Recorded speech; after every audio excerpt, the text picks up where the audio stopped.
In terms of drawing the cost curves for perfect competition, they're not really going to look any different from what we did in Unit 3. That's why it's very easy to put these two units together. It's the same basic stuff. The only difference is that once we add that flat price line, you're going to be able to show graphically where the area of profit or loss is. And that can be very dramatic depending on where it falls in relation to your curves. So the first thing we want to do is the same axes that we've been drawing over and over. And again, this is where it's going to be important to think of this as cost and price because we're representing them both on the same graph. I hesitate to tell you to just call this dollars because that can mean a lot of different things and it's a little too imprecise. So think about it in terms of cost and price, and down here on the bottom again, we're going to call it quantity, meaning output and not one of your inputs. And for this purpose, we're going to leave off the average fixed cost because it's going to play no part whatsoever in this analysis. So just keep in mind that, you know, he's there, he's kind of hanging out. But you don't have to draw it because your graph is going to look a little cluttered if you try to throw everything that's possible on it all at the same time. So let's start with, let's see, we've got our average variable cost. It's going to be pretty flat. We've got our average fixed cost that's going to come down. Not our average fixed, our average total cost, sorry about that. And then we want our marginal cost again to come down and intersect at the lowest points.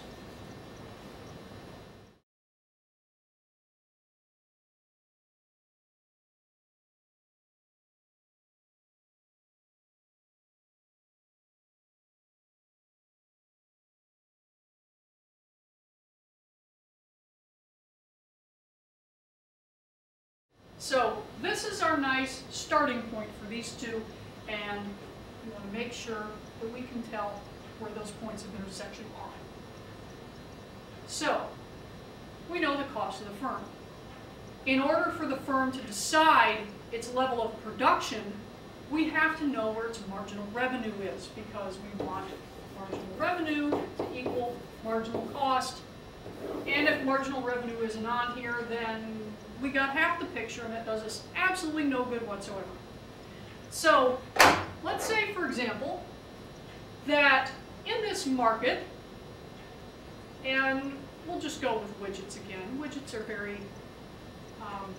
very non-specific, all-purpose, good for everything, ultimately recyclable products. So are monkeys. And yet a monkey is not a widget. Okay.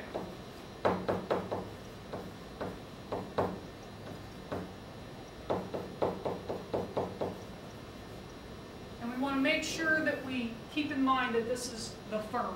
This is the individual company. We are not at the industry stuff yet because that's going to look completely different.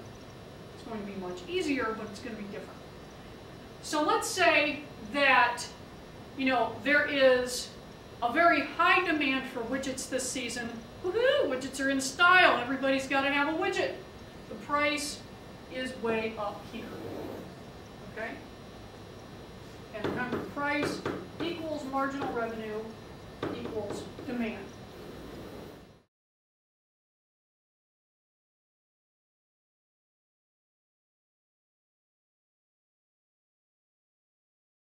And get in the habit of putting all three of those on there.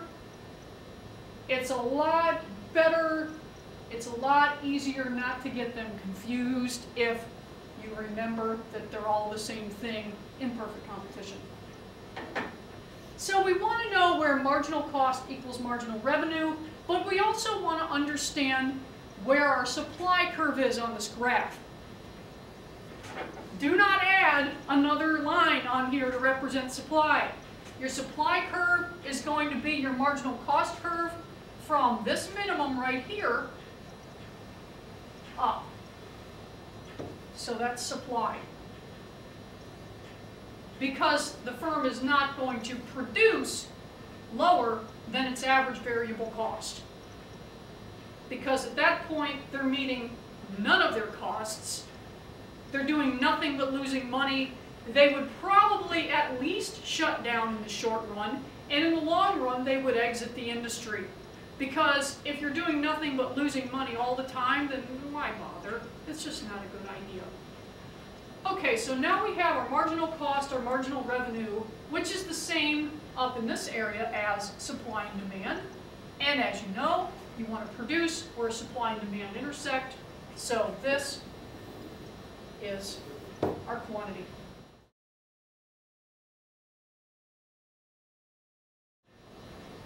Now, how do we represent our area of profit?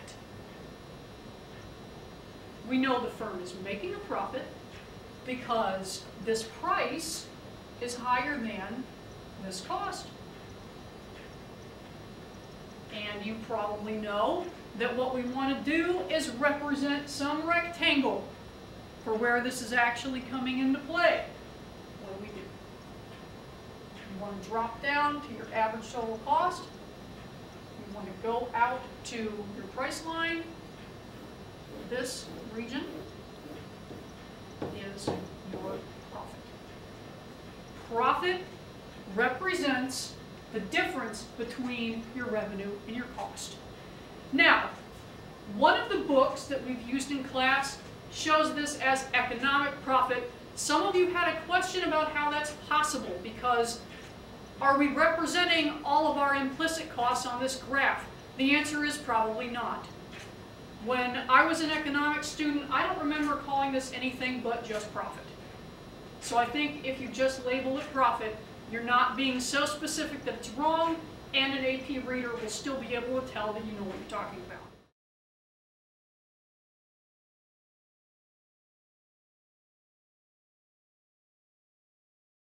So if price is higher than your average total cost, where your price line intersects your supply curve, or marginal revenue equals marginal cost, the firm is making money, everybody's happy, great, we'd love to be there forever. But that's not going to happen.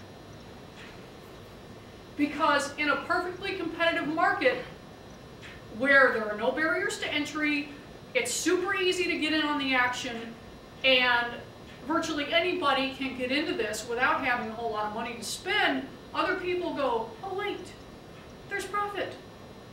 I want some of that. And as other businesses get involved here, and you have more substitutes available, and you start putting downward pressure on price, what happens to those economic profits? They're going to go bye-bye. So more firms enter, downward pressure on price, price starts to drop.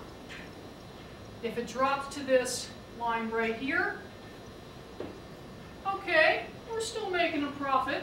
It's not as nice as it was, but that's still going to attract more firms, more downward pressure on price, so that what we're going to end up with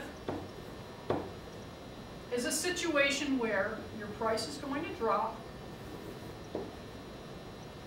You're going to end up with zero profit, or zero economic profit, if you want to think of it that way, so that this point right here is your break even.